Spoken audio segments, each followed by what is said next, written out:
I haven't been consistently drawing, and because of that, I feel like my skills are starting to wear out. So I decided to give myself a challenge today. So hi everyone, I'm Ward, and welcome to my channel Wardrawsalot, and today I'm going to be drawing poses that aren't so easy for me to do. Remember to keep in mind that we all have different skill sets. Some people have a lot more time on their hands or are better with time management, and they're able to work on their craft much more and eventually become way better at it way quicker because they have the ability to work on it. And then you have other people who don't have enough time on their hands or are bad with time management, and they don't have enough time to work on their craft. So what might seem like an easy pose to one person may not seem like an easy pose to another.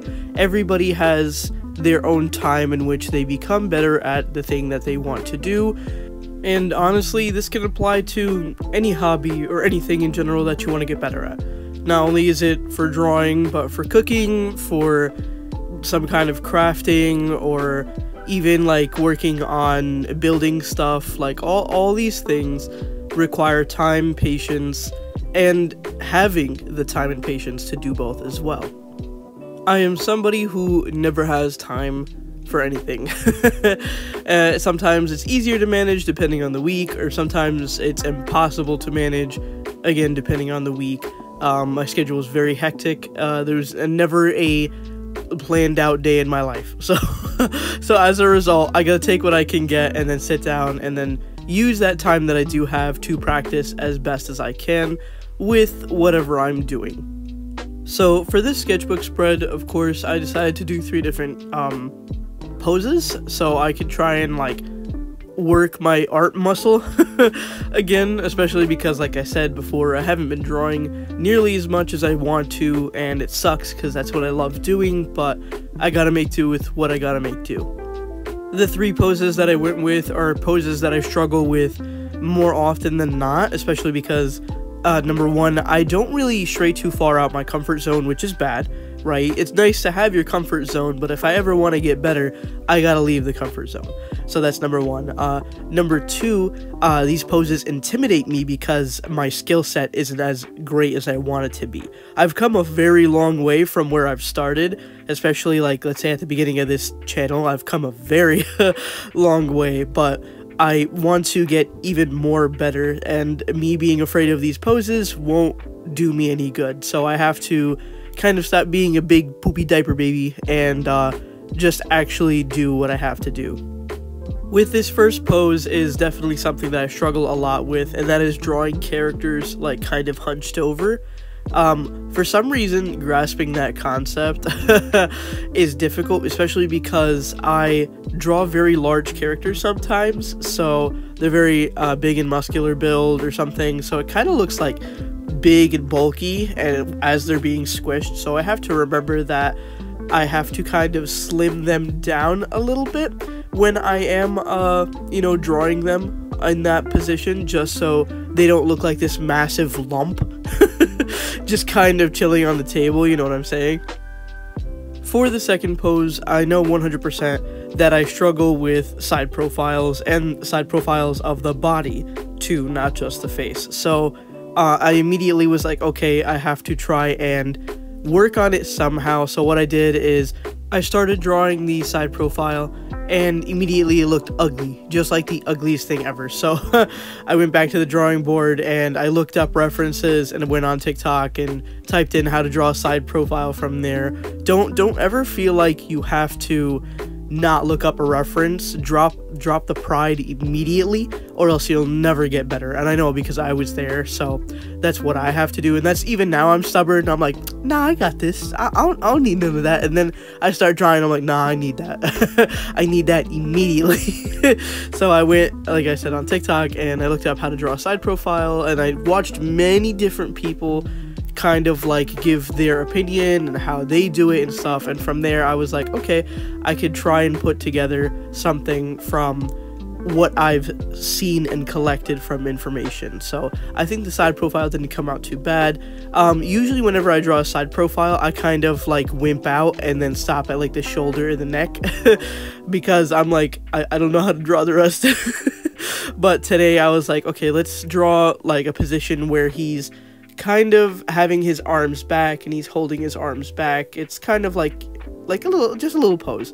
And I went ahead and Googled like side profile body photos, right? And then from there I found an image where I was like, okay, this is actually exactly what I'm looking for, and I took that as an immediate like reference, and I drew it with the character, and I was very happy to see that there was a direct reference. Sometimes we don't always get that direct reference, but I truly suggest going on TikTok for those body references more often than Google, because Google's a lot of those stock images that are kind of lame and they don't look like a good image to go off of. But like TikTok, you have people in videos moving and like showing you these poses and how they would kind of be, and there are a lot more people on TikTok willing to do those poses than you would think. So that's why I always suggest that as a good platform to kind of bring those poses in and practice with.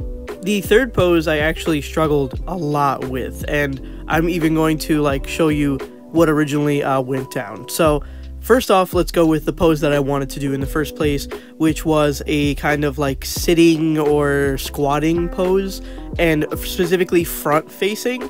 Usually with a side view kind of, I'm not too awful with, but when it's like a front facing thing, I gotta like really put the work in. So I looked up references on TikTok, and I found this user right here, and they did like a bunch of poses in this video, but this was the one that I was like, you know what, let's do this one. So originally when I drew it, it looked like this, and I didn't know what was wrong with it, but I knew something was wrong with it, right? So I was like, this just does not look right. I took it to the phone and I edited the photo. Now the magic part about, you know, having the phone is you can edit the photo right there, and you can kind of shift the photo horizontally and vertically, and from there you can kind of see like if the photo looks right or wrong. And immediately I saw that my photo looked wrong. I was like, okay, he's severely disproportionate. The head is too big, the legs are too small, the arm is too long. There was like a whole bunch of stuff that was just not looking right. I am definitely much better at catching that kind of stuff now, but sometimes when you're drawing it, you kind of don't see the mistake. That's why in the middle of drawing this, I kind of stepped away for like a little bit, a few hours maybe, and then came back and realized how like truly messed up the pose was, and I was like, okay, let's go ahead and fix it up. So that's another like little tip, is if you're drawing and you feel frustrated or something is not looking right, just walk away. Just straight up walk away from the drawing, get a new like center of mind, whatever, eat something, watch something, chill out for a little bit, even fall asleep and wake up the next day and look at the drawing, and you'll realize what was wrong with it, because now you're not so fixated on just getting it right, but instead you have a fresh mind to look at it with. So that's like a big thing that I feel like nobody ever says, or if it is, it's very rarely said, is just literally walk away from your art. Okay, that's why people who do like massive paintings or like these big projects do it throughout the span of weeks to months, because they have all that time to look at it and see what's going on. Plus, you also have to remember that when you're drawing on a table, your perspective might be off, right? So you have the sole factor of you're hunched over the drawing and you're trying to draw it and it's at an angle, so make sure you pick up that book in front of your face to see what it kind of looks like, or start drawing on one of them desk easels so it's much better in your view. There's just so many different factors to drawing these kinds of poses, and when they're messed up, how you could fix them, and it's just a lot of little things that really could help in that process, like walking away from it or like bringing the paper up to your face. And that definitely helps here with someone like me who constantly fixates on something when it's not right, and then I get angry and I'm like, why isn't it going right? And I'm like, okay, I need to just chill out and try and take this step by step. So yeah, back to the pose. After seeing how messed up it was, I made the changes onto the sketchbook, and it looked so much better, like infinitely better. When you're stepping away from like drawing or your hobby or craft for a while, you're gonna be like a little rusty, so have patience with yourself. I know like At one point in my life, I stopped drawing completely. For like years, I stopped drawing, and I was miserable, number one. Number two, I wasn't as good as I wanted to be because I never practiced. So I have to be patient, and I have to remember that everybody kind of gets better at their own rate. Some people, like I stated at the beginning, have the time to practice, and you know, it's much easier for them to get better. And some people genuinely do have this innate what's it called, an intuition on how to do some stuff better. Some people are really good at building, or really good at math, or really good at drawing. That doesn't mean that they can't practice and get better, but some people do get things easier. My brain isn't really as much as an art brain as I wish it was. I love art and I love drawing, and I've always drawn my whole life, but I realize now more than ever that my brain isn't kind of built for that. I'm a math and science brain.